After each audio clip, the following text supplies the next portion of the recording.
everybody, everybody listening right now to this show, you, me, all of us, we can't escape that. We can't escape the natural comparison. We all want the thing. We all. The grass is always greener on the other side. It's always, the devil you know is better than the devil you don't.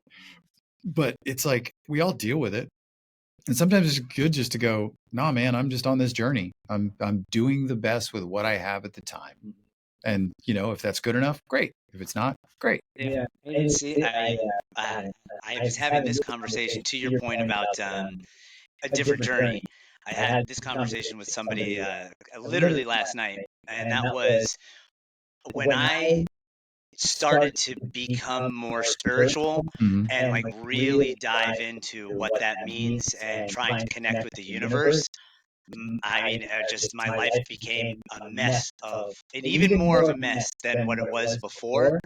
And I can't help but think that that is that was going to happen when I dove into spirituality, Yeah. because I am people that do that are like I said, playing with the universe, and the universe is like material things.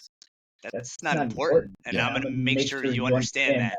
And we're going to go on a path now where you're going to experience some things that other people won't, and you're not going to talk about them with others. It's going to be our own personal thing, and that's just what it is. But the material things that you thought were so important 2 years ago, I'm going to crush that, and I'm going to show you why they're not. Yeah, I struggle with that too because, like, and not that I'm materially obsessed, but every time, and it's like clockwork, is that I've shared on the show before, like this is such a material thing, but my dream vehicle is a GMC Sierra Denali truck, black. Like, oh, I love that truck, and I see him around, driving around St. Pete. I love my truck. I wanted my truck before I had my truck, and I love my truck. But I see that truck. But every time I feel that material pull, to me, I've come to a place where it's like, if I'm feeling that material pull, there's actually something else going on. So I always use that as an evaluation. Like, okay, what am I really longing for right now? Like, what is it? So it's just like an introspective moment. But yeah, like I think about that a lot. It's like, even when I have the material obsession, or I wish I had this or whatever, and usually it revolves around that very specific truck, I'll evaluate that. But I come back to what universe told you.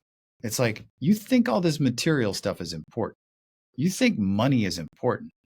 You can't die with it. You're going to die alone. So why do you obsess over it? Why?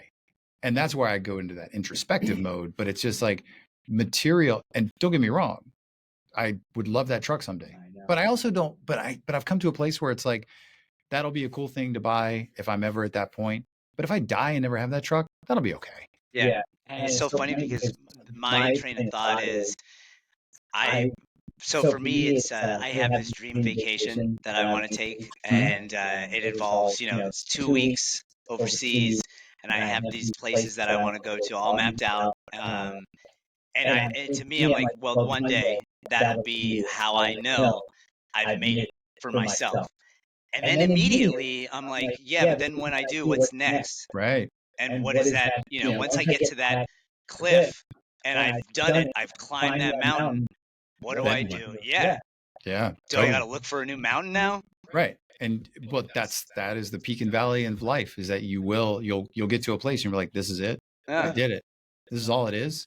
It's a nice view. Yeah. Awesome. And then the universe is like, I'm going to put you in touch with your ancestors for the last 1,000 years, and you're going to see what they think. Yeah. And you're just like, why are you doing this to me? I don't want this.